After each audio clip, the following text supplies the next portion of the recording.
for those elected in August this year. On the round table tonight, we host new aspirants: Edwin Sifuna, aspiring Member of Parliament, Kanduyi Constituency and Secretary General ODM; Karen Nyamu, aspiring Women Representative, Nairobi County; Boniface Mwangi, aspiring Member of Parliament, Starehe Constituency and Chairperson Ukweli Party; Benedict Wachira, aspiring Member of Parliament, Embakasi North Constituency and Secretary General, Social Democratic Party. Will the four be part of the voice of change and reason if elected to Parliament? Next on the round table with Asha Mwilu.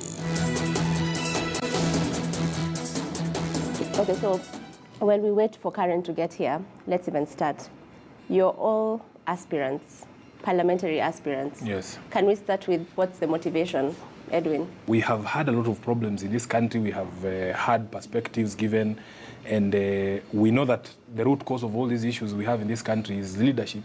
And we are not going to be able to change it if we don't offer ourselves for those leadership positions. So for me, the motivation is to be the change that we want to see. So you have to get in, you have to offer yourself.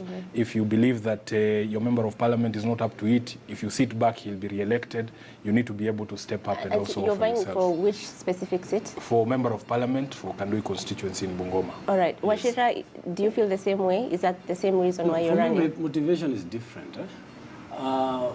Since 2013, we've had a very big parliament where most of the MPs are not known. And that is a place where they should go and influence policy, influence laws and all these things, but they never speak. If you ask a normal Kenyan here, who the MP for Embakasi North, where I'm vying, is, they don't know him. Embakasi East, Embakasi, they are known. And they are known because they don't speak in parliament. And that is where they should address these issues. And now because of that deficiency, that is one of the reasons as to why I'm offering myself for candidature. Of course, there are other reasons, but that is the main one. So that because the incumbent is not really known, because he doesn't speak in parliament, you think you can do a better job? And that is their job. You know, the job of an MP is really to address issues, address laws, address policy, defend issues of his people and all that. They are not doing it. So, of course, I can do a better job. Bonnie, we know you as the activist, you know, going to the streets, defending rights of Kenyans, as you put it. But why are you now moving to parliament? Why do you seek an MP's position? Was this always the end game for you? No, I'm tired of corruption. I'm tired of complaining. I'm tired of MPs' big salaries. I'm tired that they have bodyguards and medical allowances and other Kenyans suffer.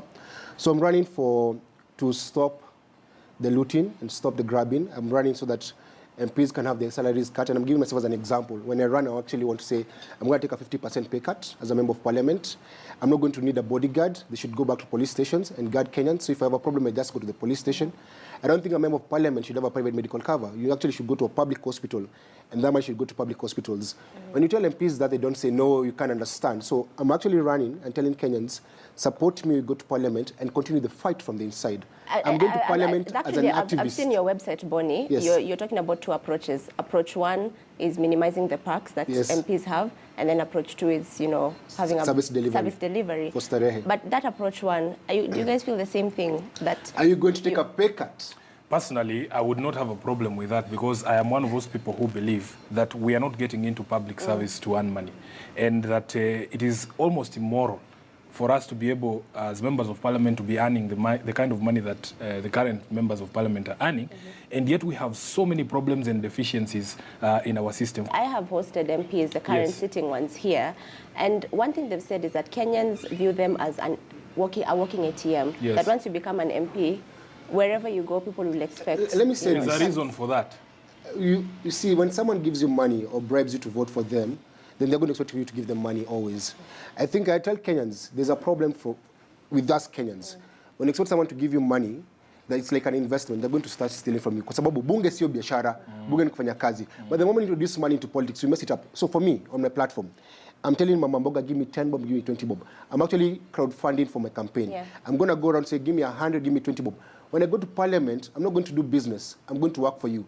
The guys who bribe voters have nothing to do and have no meritocracy. They don't deserve to be there. So they have to buy the seat.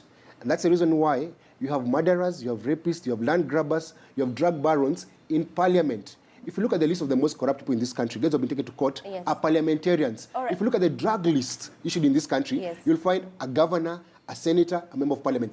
And that is the problem, because we as voters take money, dirty money. Stop taking dirty money. But let me ask you, Bonnie, if we pay you less as an MP, how is that a guarantee that you're going to be a better leader, you're going to have better integrity? Because you see, I'm going to work. I'm not going to parliament to do business. Right now, I actually earn kidogo salary. So I'm not going to public service to earn. It's actually public service.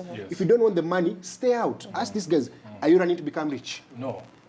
So this is... But there's another broader question to what he's saying. Taking a pay cut is the easiest thing. But coming up with policies that will ensure, and laws that will ensure, that there is maximum amount of money that one can earn. Because not just the MPs, the top generals, the top people in the military, the top PSs, CSs, and all these people earn too much money, too much. And that is why it will be a better platform for us if you go into parliament and come up with laws that will ensure that we have a certain cutoff, even if it is in the private sector, because once you start having a lot of inequalities, then you start having problems. If you're in the private sector, since you cannot limit your salary, then the taxes also should be commensurate to how much you earn. Because that is the only way we can stop all these things. Because once you have a lot of inequality... It's interesting that all of you, none of you has really mentioned like a motivation towards like your specific constituencies. We have. This is... I'm here to hear, you know, like I want to do this for Sharehe, I want to do this. You have not posed that question, and I believe to be fair. But I ask you, what's the motivation? Everyone, so let me start with you, Edwin. So what is your specific motivation to run for that constituency? Here is the problem that we have in Kandui constituency, and I believe this is a problem that is across the board. You yourself have alluded to some of it by saying that there is a dependency syndrome. The MPs that are there currently are telling you that they need all this money to be able to meet all of those requests and demands from people to have money. Because there is an inequality in this society that needs to be addressed. An MP who empowers you to be able to depend on yourself and not see him as a cash cow is a better MP than somebody who creates that dependency, that every time that they see you, every time you have a funeral at home, every time you have a wedding for your child, every time you have somebody to take to school, you can only look up to your MP. That is not a leader. Because you need to make the distinction between a politician and a leader. And a politician, I think we agree on that. But then for your specific constituency... This is what I'm coming to. The levels of poverty in Kandui constituency are amazing, and you have to run for office in such a rural constituency to understand just how deeply entrenched poverty is.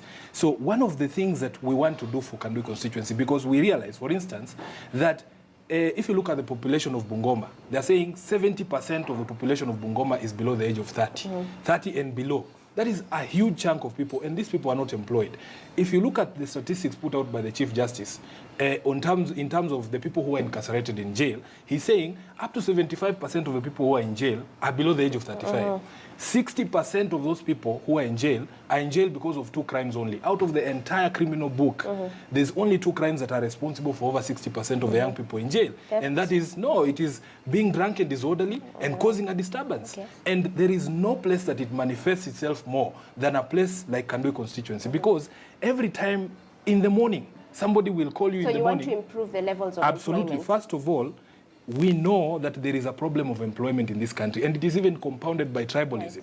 We have the wrong names. If your name is Wanyama, your CV does not carry the same weight as Boniface Mwangi's CV. And this is the problem in this country. So what we want to do is to come up with programs to empower our own youth. There is things that we can do to be able to lift ourselves up. I want to hear from Wachira. You want to run in Embakasi North. Yes. A really tough constituency. Yes. What is your specific motivation? First of all, I was born and raised in Embakasi North, in Dandora, Phase 2.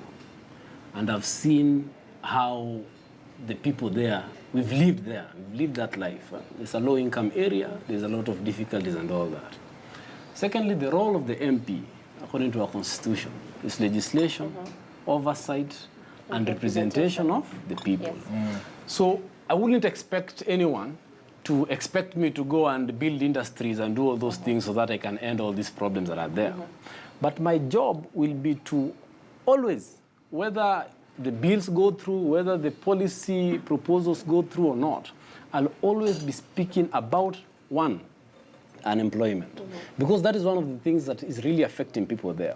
The reason as to why you walk around and people ask you for money as an MP is because these people do not have any other sources of income, and they see you as their source, right?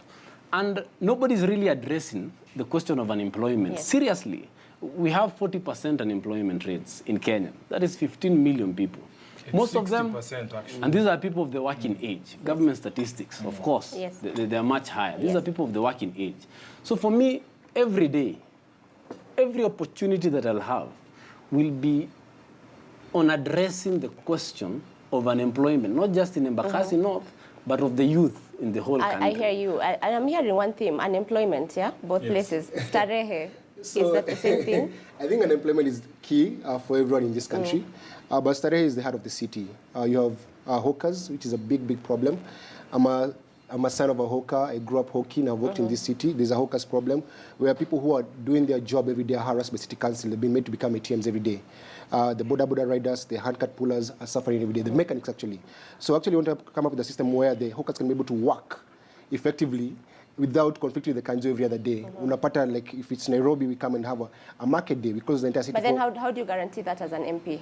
As an MP, I'm going to work with the MC and the governor to actually make sure that our mothers and fathers are not suffering because they're doing their work every day. The other thing is actually education level. CDF money. So wait, how do you work with the governor and the MC? We're going to, you see, this is a partnership. Going to have a meeting? No, this is a partnership. Actually, I intend to do this. Once CORD and SDP and NASA and all these people come with the candidates, I look for which governor can be able to work with to ensure that Starehe gets service delivery. Because I think the current governor has failed to deliver for Starehe people. So there are things you can actually do in parliament as legislation, which is very, very good. But there are things that you can actually lobby outside parliament to make sure that it happens. Harassment of young people for being unemployed or lacking ID should not happen. Someone going to jail for being drunk should not happen in a free country.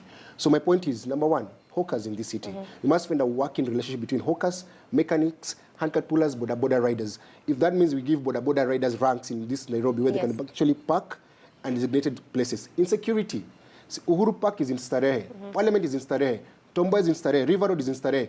Insecurity. Working with the county government and national government, we can make Starehe safe for everyone. So let's take a break so that we can have Karen Nyamu in this discussion and then discuss this furthermore.